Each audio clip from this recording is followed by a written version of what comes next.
Assalamualaikum warahmatullahi wabarakatuh.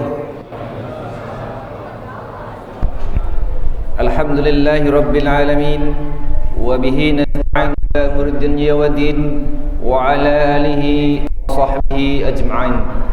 Qala rabbi ishrah li sadri wa yassir li amri wahlul 'uqdatam min lisani yafqahu qawli.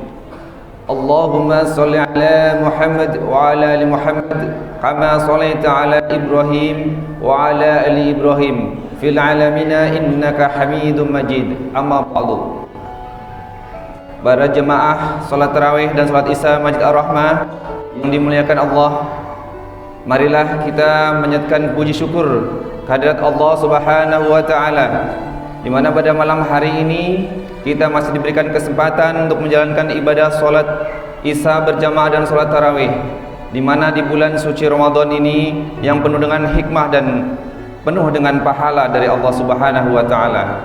Mudah-mudahan langkah kaki kita menuju masjid untuk melaksanakan ibadah menjadi penggugur dosa-dosa kita selama ini, dan juga apa yang telah kita niatkan akan Allah berikan keberkahan dan pahala yang berlimpah-limpah.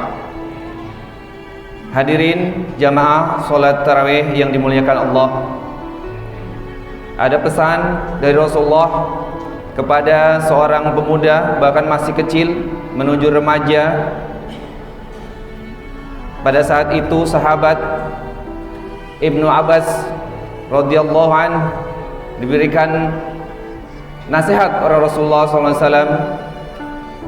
Nah, ketika seluruh manusia dunia ini berkumpul, kalau zaman sananya berkolaborasi atau bersekutu untuk memberikan kebaikan kepadamu, kalau Allah tidak menentukan kebaikan itu, maka tidak akan kau dapatkan kebaikan itu. Jika seluruh manusia di dunia ini berkumpul, bersekutu, berkolaborasi, ingin memberikan keburukan kepadamu, maka kalau itu Allah tidak tentukan, maka tidak akan terjadi. Jamaah, kita ambil hikmah dari nasihat Rasulullah SAW terhadap anak kecil ini,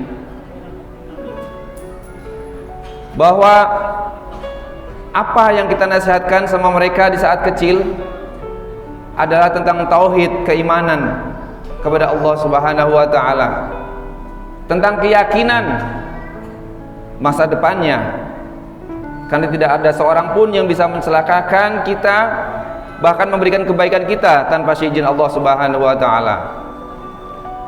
Ketika Rasulullah mendidik anak-anak, ketika Rasulullah memberikan tausiah, memberikan wejangan, itu sangat mendalam, saudara-saudara semuanya. Terus saat ini gimana kita menasihati anak-anak kita? Yang ada di saat ini adalah kebanyakan ketakutan masa depan anak-anak kita. Karena dari kecil tidak ditanamkan tauhid, tidak ditanamkan keyakinan kepada Allah Subhanahu wa taala. Sehebat apapun kamu bekerja, sehebat apapun kamu berusaha, kalau Allah tidak ridho, maka tidak akan tercapai apa yang kamu usahakan.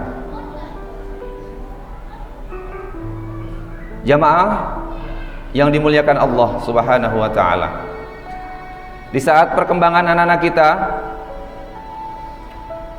saya sudah berkeliling beberapa tempat termasuk masjid. Ceritanya sama Bapak Ibu semuanya, di mana mereka sangat kekurangan anak-anak muda yang melanjutkan, termasuk kepengurusan masjid, termasuk imam masjidnya. Ini sangat menyedihkan sekali, saudara. Terus apa tugas kita sebagai orang tua? Ayo kita fasilitasi mereka. Zaman Rasulullah sebelum hijrah ke Madinah, yang Rasulullah ajak adalah kebanyakan dari anak muda. Kenapa? Karena orang-orang tua waktu itu, di masa itu pejabat-pejabat tinggi semuanya menentang, sebagian besar menentang agama yang Rasulullah bawa. Islam, tentang keimanan kepada Allah Subhanahu wa taala. Tapi banyak di antara mereka 10 sahabat Rasulullah itu sebagian besar adalah anak-anak muda. Artinya apa? Kita harus menanamkan untuk keberlanjutan agama ini, untuk keberlanjutan negara ini. Salah satu contoh kemerdekaan kita pun sebagian besar adalah anak-anak muda untuk memproklamasikan kemerdekaan. Kita lihat juga setelah kemerdekaan, ya kita kenal pada saat itu perangan 10 November itu juga anak-anak muda, di mana Bung Tomo waktu itu meminta kepada Syekh Kiai Hasyim Asy'ari untuk minta izin mengumumkan bahwa jihad melawan Londo, ya, melawan penjajah yang datang ke Indonesia. Ini adalah menunjukkan bahwa orang tua harus memberikan fatwa, memberikan jalan kepada mereka, dan anak-anak muda inilah yang tampil. Anak-anak muda itu harus kuat karena Allah menyukai orang Islam yang kuat. Salah satu dicontohkan Rasulullah, kenapa kita harus kuat?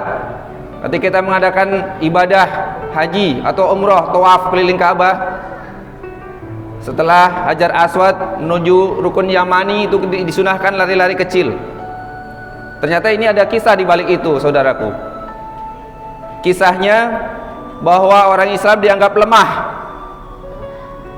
Yang dari Madinah datang ke Mekah untuk melakukan tawaf, dari beberapa penjuru dunia datang, dianggap lemah. Tuh liatin orang Islam lemah-lemah.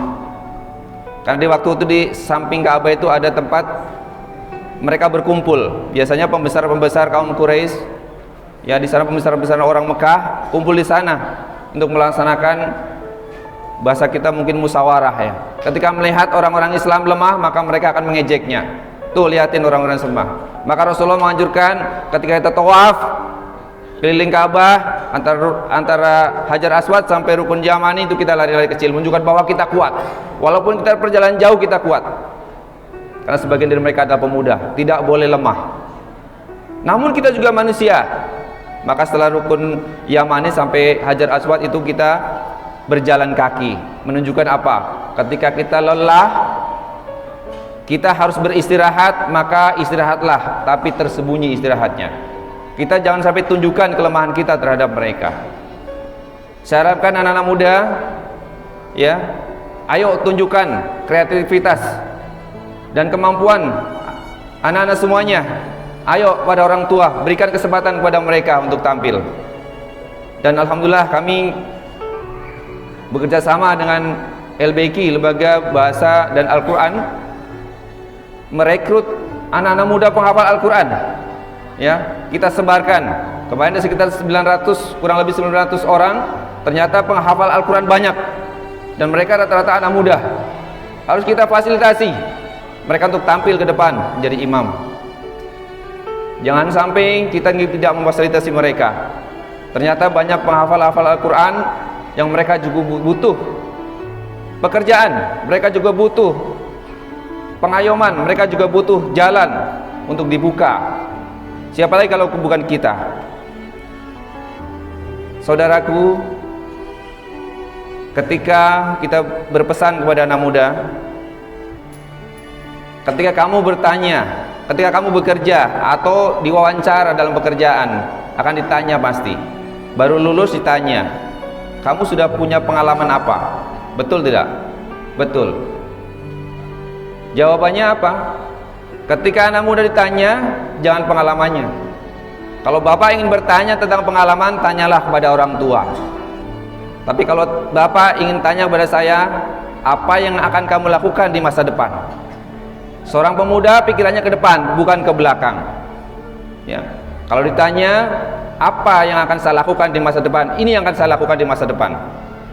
Ini salah satu contoh pemuda-pemuda yang memikirkan masa depan. Sekali lagi, teman-teman, anak muda, ayo bangkit. Karena Allah sangat cinta kepada anak muda yang terpaut hatinya di dalam masjid. Itu mungkin yang bisa saya sampaikan, saudara-saudara semuanya. Kurangnya mohon maaf. Billahi taufiq wal hidayah. Assalamualaikum warahmatullahi wabarakatuh.